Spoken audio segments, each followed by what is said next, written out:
I never liked you from the start. Don't come near my family for anything other than formal occasions. How self-centered can someone be before they are satisfied? Okay, got it. I decided not to get involved as she demanded. Time passed, and our circumstances went through various changes. One day, the in-laws showed up at our house.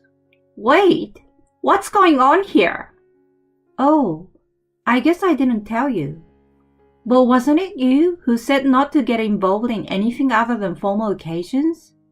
I don't see how it's my fault. I'm Catherine, our 30-year-old PR manager. Currently, I'm dating a guy named Leo. We are colleagues, working at the same office. Back when we were both new hires, we used to chat about work at the cafe during our daily reflection sessions. Among the new hires, we seemed more driven, actively going after work tasks.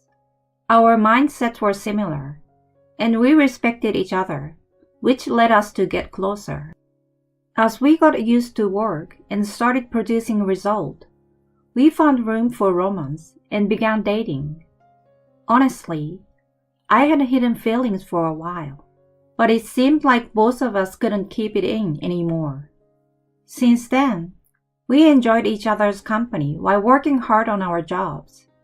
About 3 years into dating, he popped the question. I can't help but feel like our meeting was fate, or the universe doing its thing. If I hadn't taken that year off before college, we wouldn't have ended up in the same company at the same time, you know? Anyway, I'm thinking a lot, and I really want to spend my life with you. Will you marry me? Oh, baby, of course yes. That's how we ended up happily engaged. I was over the moon to marry the man I loved.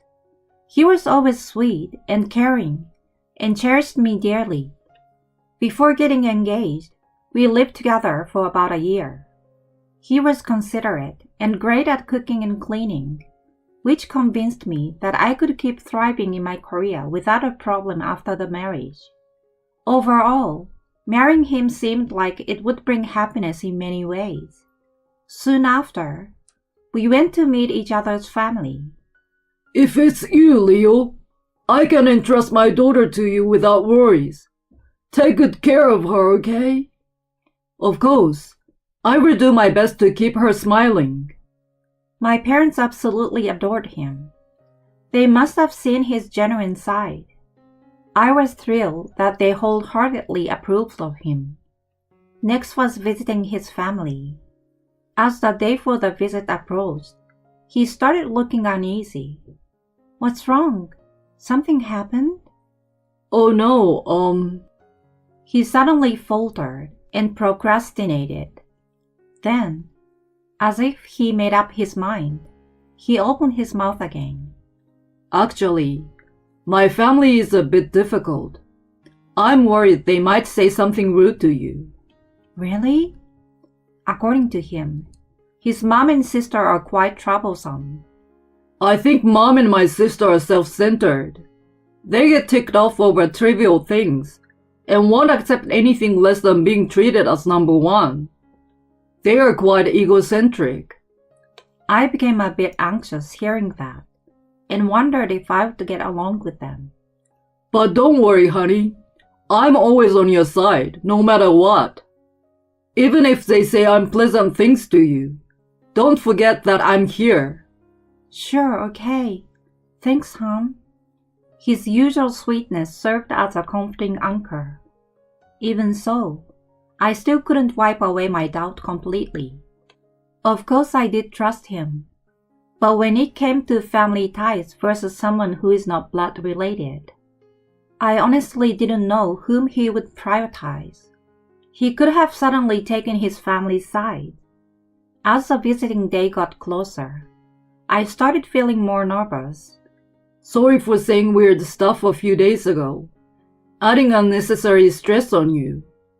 But if I didn't tell you beforehand, I thought the shock could be harder if something happened. Yeah, I get it. On the way to his family's place, We spoke a bit more about them, but the tension inside me didn't really ease up. We arrived after about 30 minutes of driving. Wait, this is where you grew up? It looked grand on a massive property. The long driveway to the front door, and the stylish exterior. It screamed wealth. I'd heard his dad ran a company, but he'd always downplayed it, saying it's not that big deal. I had no idea how well off they were. Seeing the house, I finally sensed they were pretty well-to-do. When he pressed the intercom at the gate, a cheerful woman's voice answered, "Hey!" As soon as we parked in front of the house door swung open, and his mom, Rachel, came out. "Oh my God! You are finally here! Come on in!" "Hi, thank you for having us today." She was beautiful and looked stunning in her long flowy dress. Since there was an older sister, she was probably in her 60s, but she must have had good genes. She had an elegant appearance like royalty. She greeted us with a smile, leading us into the living room. There, I met Leo's father Tim, his sister Gigi, and her husband. "I'm Catherine. Happy to meet you all." I introduced myself, and they returned the greeting with smiles. Why don't we have a pleasant meal and get to know each other? Tim suggested, and popped champagne for toast. I felt a sense of relief when I found them all friendly. They seemed nicer than Leo had described. However, the atmosphere changed drastically during the conversation that followed. So, Catherine, you work at the same company as Leo, right? Yes, that's right. That company is a big one. Are you a contract worker there? Oh no, I'm a full-time employee hired right after graduation. Leo and I started at the same time. Oh, I didn't know that. So you must be excellent. Which university did you graduate from? I studied at Fordham. Oh, you are from the same university as me. This is incredible. We are both alumni. I'm happy to hear that. You are not only academically brilliant, but also from my alma mater. I'm really pleased that such an excellent girl and my son are getting married. His enthusiasm filled me with joy as well. But at that moment, I noticed Rachel and Gigi staring at me with intense coldness. What do you enjoy doing in your free time, Rachel? I quickly changed the subject, but it seemed like they had already soured their moods and didn't engage with me. I don't have anything interesting to brag about to someone as outstanding as you. I'm just a housewife, you know. Well, I got married when I was 27, earlier than you though. Me too. I also got married at 28. Getting married at 30 is late, you know. They smirked at me. I felt like a small prey, circled by hyenas.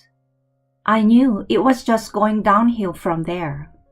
Leo seems to feel the same way, and immediately defended me. There is no superiority in this era about the age to get married. Marrying young isn't something to boast about. It made them sullenly silent. I tried to keep conversing with the help of alcohol, but while they happily engaged with Leo, their attitude towards me remained cold. Tim seems to have low alcohol tolerance and dozed off quickly, and Gigi's husband focused on eating and drinking, staying out of it. As I was feeling extremely uncomfortable, Leo came to my rescue by saying, "Should we head back?" and took me away from his parents' place. Since he had to drive, he hadn't been drinking and was able to keep a clear view of the situation. I'm really sorry. I never know what ticks them off. They both graduated from unknown universities, so they seem to have a complex about education. Oh, I see. I couldn't change my educational background, even if they didn't like it. Honestly, they had amazing looks, so I thought they could compete on other grounds besides education. I concluded that understanding someone's insecurity was like trying to solve quantum science for me. Anyway, we managed the introductions, but there was a dinner gathering between our families later on. I felt depressed thinking about having to meet Rachel and Gigi again. When the actual family meeting happened, those two were a hassle again. I'm tired of this restaurant, you know. I thought we would have dinner somewhere better. Both of them complained about the private dining venue I had chosen. What was worse, Tim joined their side this time around. Maybe you don't have a high standard of food. I'm worried about what you will cook for Leo. Can you prepare proper meals? According to Leo, Tim was head over heels for Rachel and was somewhat subservient. Rachel must have instructed him not to be friendly with me after the last visit. His attitude drastically changed and became overbearing. Don't worry, Dad. She's a great cook. Well, I wish you'd choose a better place than this. Rachel and Gigi looked at each other with a smug smile on their face. With an already troublesome mother and sister, even the father joining them made it unbearable. My parents were seriously concerned about me after the dinner. Are you sure about this marriage? You're the one who is going to have a hard time, you know. I will be fine. Leo will protect me. I said so, but I couldn't get rid of my anxiety, to be honest. After sending the family off, Leo came back to us. I'm really sorry for my family's unpleasantness. I will promise to shield her from them, so please let us get married. He pleaded with my parents, looking ashamed. Seeing his desperate state, it seems they chose to keep an eye on things for the time being. From there, we started preparing for the wedding, but to my surprise, Rachel and Gigi forcibly came along to the wedding dress fitting. I had no choice but to try on various dresses in front of them, but they completely dismissed my choices and pushed for different ones. Honestly, none of them suited me at all. I preferred the dress I picked earlier. It was my wedding after all, so I wanted to value my own opinion. When I tentatively expressed my preference to them, they put on mocking smiles. Oh, how rude! Rejecting our choices when we were trying to help. Is that how you will behave after marriage? I can't stand such an arrogant in-law. If you won't wear the dress we chose, maybe we should cancel our attendance at the wedding. At that moment, I realized they were purposely recommending dresses that didn't suit me. Mom, don't be ridiculous. This is our wedding. She will wear what she wants, and you're a family, so I want you guys there. I know. We were just kidding. They seemed to be delighted in Leo's frustration and my distress.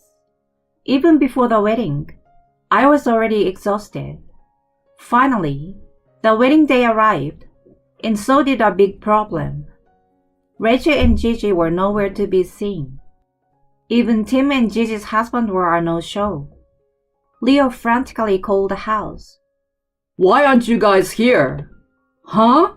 Cancel? How come? You got me kidding me. Didn't you say it was a joke about the dress? Unbelievably, they actually decided to skip the wedding because I chose the dress I wanted. Not to mention, they informed us at the last minute, which showed their truly despicable character. Leo immediately apologized to my parents. I'm really sorry for the inconvenience caused by my family. I wondered how many times he had to apologize because of them. It was all their fault, so seeing him like that made me pity him. Then, my parents suggested something. Why not honestly tell the guest? Excuse me? I mean, it's abnormal for the groom's family not to show up, isn't it? and their reason is ridiculous, so there's no need to worry about it. Yeah, that's true. He agreed, and at the beginning of the ceremony, he took the mic and made an announcement. Thank you all for gathering here today. I need to tell you that my family isn't, actually in attendance. The chapel buzzed with murmurs. Well, the reason they're not here is selfish and petty. My mother and sister feels insecure about having a lower education than Catherine, and have been mistreating her since the first time they met. And just now, they told us that they were not coming. They want to embarrass Catherine. My dad and brother-in-law went along as they have no will of their own, and are easily manipulated by them. Honestly, I'm ashamed that such people are my family. But I love Catherine, and I've decided to protect her no matter what. So I'd like a favor from all of you. Please bless our marriage, and let's celebrate our union today. Thank you. The chapel was filled with whistles and applause. The wedding proceeded in a wonderful atmosphere, and everyone's blessings made it a blissful event. We finished the night filled with joy and warmth from the magical day. The next day, Leo received a barrage of calls from Rachel. Hello? What now? Hey, what have you done? Relatives are calling us saying we went too far. What did you tell them at the wedding? I just stated the facts as they were. You and Gigi canceled at the last minute because you were jealous of Catherine and were being nasty. What the? It sounds like we're the bad ones. It's not sound like, but you are. Shut up! I didn't think you would stoop so low. It's all her doing, isn't it? Let me speak to her. Yeah, right. Put her on the phone now. I could hear her shouting. I told him I would take over the call. Are you sure? Yeah, I'm pretty upset too. Hello? Is this Rachel? How dare you manipulate my son? You're such an unscrupulous woman. Who is being unscrupulous here? You have blatantly been nasty to me and ditched the wedding at the last minute. Do you realize how much you hurt Leo? Shut up! I never liked you from the start. Don't come near my family for anything other than formal occasions. I wondered how selfish she needed to be before she was satisfied. Okay, got it. I was determined not to get involved as she demanded. I will steer clear and won't have anything to do with you from now on. Great. I'm cutting ties with you all too. I'm on her side. Fine. Do as you please. And she hung up the phone. We were thoroughly fed up with her and the rest. We decided not to contact them under any circumstances. Time passed, and various changes happened in our lives. It was roughly around 3 years later. One day, my in-laws came over to our place out of the blue. Why did they come here? What do we do? Ignore them? It's fine. I want to know why they came. We opened the door, and there stood my 4 in-laws. All of them looked equally worn out. Let us in. Tim led the way, and they barged right into the house. Then, Rachel exclaimed in surprise, "Oh my God! What's this about? Why there a baby?" "That's our child born last year." "Why didn't you tell us?" "Oh, I guess I never mentioned it to you. But didn't you tell me not to get involved except for formal occasions? I don't see how it's my fault." When I calmly retorted, she went quiet, looking frustrated. What did you guys come here for? We were here to get a favor repaid. Huh? Favor? The company is in trouble. We need funds, so you should repay the expenses we helped you with during the university. We were dumbfounded. Suddenly showing up, and demanding money seems tyrannical. Wait a minute. Is the company really in trouble? Yeah, it is. The times have changed, and it's been going downhill. Okay, but demanding the repayment doesn't seem right, does it? Sure, I'm grateful I could graduate and get a job because of it. But it was you guys who insisted on me going to college. You said not to worry about money. Asking for it back now isn't reasonable. Don't mess with me. You're my son. Sons have an obligation to help their parents. Yeah, about that. I'm no longer your son. Oh, come on. What are you talking about? After the wedding, I legally changed my last name. You guys are strangers now. What? Wait, what do you mean? I'm really furious about what happened back then. I decided I want nothing to do with you guys. We were not family anymore, so don't rely on me. I could care less if your company goes down. That's outrageous. That's unforgivable. I don't need your approval. I'm on Catherine's side. I will never forgive you for hurting her. Well then, strangers, get out of here now. If you don't want the police involved. Police? That's a problem. Our business is already in trouble, and it will be all over if the police get involved. They made a hasty exit, leaving trails of urgency in their wake. I felt a little satisfaction, seeing those who mocked me in such a predicament. To avoid any more unexpected visits, we decided to move. By the way, Tim's company did go bankrupt, and Gigi's husband, who worked there, also lost his job. As a result, they all seem to be struggling financially now. I've heard they constantly quarrel within the family. They've also been asking relatives for financial aid, causing some resentment towards them. Meanwhile, Leo and I have found complete happiness and tranquility in our new home. Our everyday joy is spending time with our child and enjoying happy moments as a family of 3. Going forward, we just want to be there together, watching our child grow.